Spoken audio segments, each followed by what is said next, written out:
रासा international school की तरफ से आप सभी का इस वीडियो में स्वागत है। प्यारे बच्चों, आज हम हिंदी व्याकरण का पाठ 14 जिसका नाम है विराम चिन्ह वह पढ़ेंगे।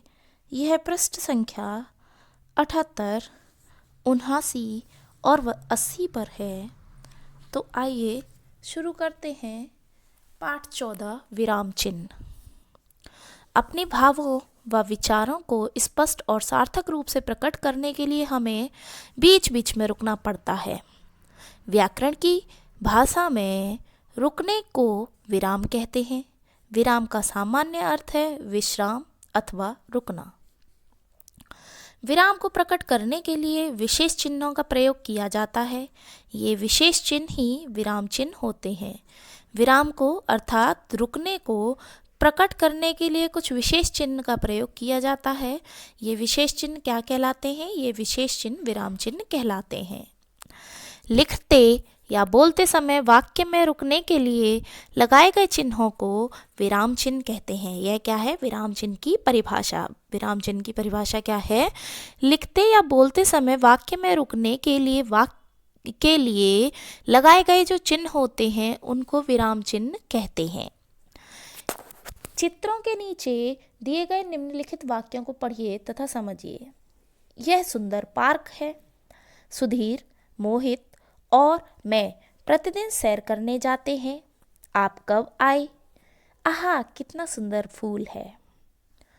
उपर्युक्त वाक्यों में कुछ विराम चिन्हों का प्रयोग किया गया है। आइए इन विराम चिन्हों को देखें कि ये वाक्यों में किस प्रकार प्रयोग किए गए हैं।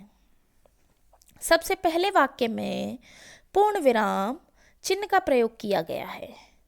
क्योंकि वह साधारण वाक्य है इसीलिए इसमें पूर्ण विराम चिन्ह का प्रयोग किया गया है। दूसरे वाक्य में अल्प विराम चिन्ह का प्रयोग किया गया है। क्यों? क्योंकि यहाँ पर थोड़ा रुकना पड़ा है हमें बोलते समय, जैसे सुधीर, मोहित और मैं सैर करने जाते हैं। तो यहाँ पर सुधीर के बाद हमें थोड़ा सा रुकना पड़ा, इसीलिए हमने यहाँ पर अल्प विराम चिन्ह का प्रयोग किया गया है।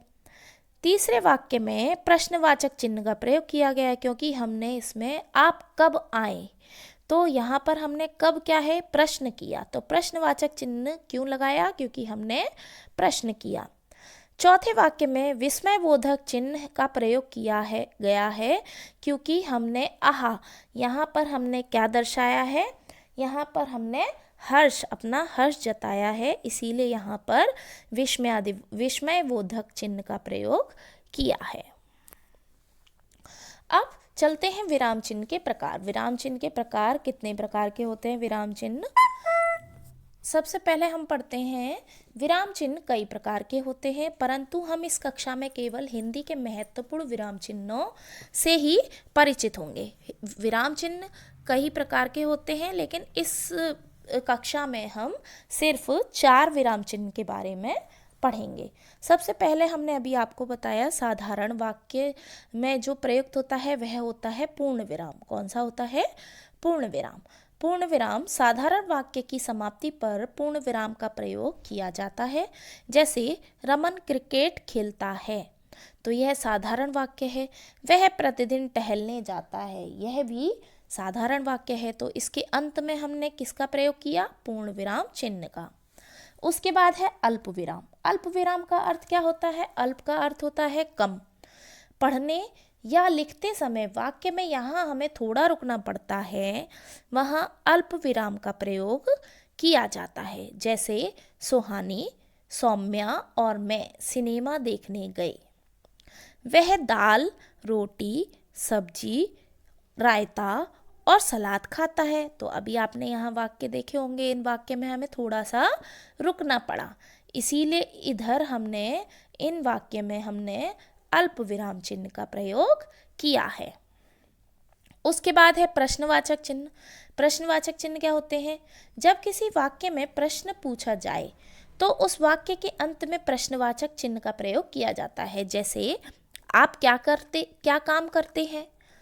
आप कहाँ रहते हैं? तो यहाँ पर क्या है? हमने प्रश्न पूछा है, तो प्रश्न पूछने के लिए हम प्रश्नवाचक चिन्ह का प्रयोग वाक्य के अंत में करते हैं। उसके बाद है विस्मय बोधक चिन्ह। विस्मय बोधक चिन्ह होता है, विस्मय बोधक चिन्ह का प्रयोग आश्चर्य होता है, यदि कोई हैरानी हो, हर्ष हो, शोक हो, प्रसन्नता हो आदि को प्रकट करने के लिए किया जाता है। जैसे हाय मेरा खिलौना टूट गया है, तो यह है शोक की बात है हाय, तो यहाँ पर विस्मय बोधक चिन्ह का प्रयोग किया। आहा हम जीत गए, तो यहाँ पर हर्ष की बात हो रही है, तो यहाँ पर हमने विस्मय बोधक चिन्ह का प्रयोग किया है। इसे भी जानिए, देखिए क्या जानना है। विराम चिन्ह का अपना विशेष स्थान होता है, यदि विराम चिन्ह का स्थान बदल दिया जाए तो वाक्य का अर्थ भी बदल जाता है। विराम चिन्ह जो हम प्रयोग करते हैं उनका अपना विशेष स्थान है, यदि हम उन्हें गलत जगह पर लगा देते हैं या उनका स्थान बदल देते हैं तो वाक्य का जो अर्थ है वह भी बदल जाता है।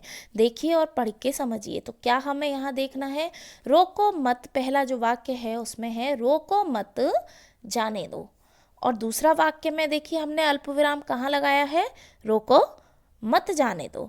तो इसमें देखिए हमने दोनों वाक्य एक ही हैं, लेकिन सिर्फ विराम चिन्ह का फर्क देखिए। विराम चिन्ह यहाँ पर हमने रोको मत के बाद लगाया है और दूसरे खा वाक्य में हमने रोको के बाद लगाया है अल्पविराम। तो देखिए जो उपयुक्त दोनों वाक्यों में अल्प विराम का स्थान हमने अलग अलग होने पर दोनों वाक्यों के अर्थ भी अलग अलग हो जाते हैं। जैसे पहले वाक्य का अर्थ क्या होता है, जाने वाले को मत रोको अर्थात उसे जाने दो। जैसे रोको मत जाने दो, जाने वाले को मत रोको उसे जाने दो। और दूसरे वाक्य में हमने सिर्फ अल्प विराम बदला, जगह बदली, उसका स्थान बदला, तो उसका अर्थ क्या हो गया, दूसरे वाक्य का अर्थ क्या हो गया, उसे जाने से रोक लो अर्थात मत जाने दो। रोको मत जाने दो मतलब रोक लो, उसको जाने नहीं दो। तो इस प्रकार अगर विराम चिन्ह का व्यवस्थित रूप से प्रयोग ना किया जाए, अगर सही स्थान पर प्रयोग ना किया जाए तो उसका अर्थ जो है वह बदल जाता है। तो आइए एक बार दोहरा लेते हैं। विराम का अर्थ है विश्राम या रुकना। अपने विचारों को स्पष्ट करने के लिए वाक्य लिखते समय जिन चिन्हों का प्रयोग किया जाता है वे विराम चिन्ह कहलाते हैं। साधारण वाक्य के अंत में लगाया जाने वाला चिन्ह पूर्ण विराम कहलाता है। प्रश्नवाचक वाक्यों के अंत में प्रश्नवाचक चिन्ह लगाया जाता है। आश्चर्य, दुख, खुशी और हैरानी आदि बताने वाले शब्दों के अंत में विस्मयादिबोधक चिन्ह का प्रयोग किया जाता है। यहाँ बोलते और लिखते समय थोड़ा सा रुकना पड़े वहाँ अल्प विराम चिन्ह का प्रयोग किया जाता है। तो आज हमने क्या पढ़ा, आज हमने पाठ 14 विराम चिन्ह पढ़ा। तो अब हम नेक्स्ट वीडियो में नेक्स्ट टॉपिक कवर करेंगे। तब तक आप इसका अभ्यास कीजिए। धन्यवाद।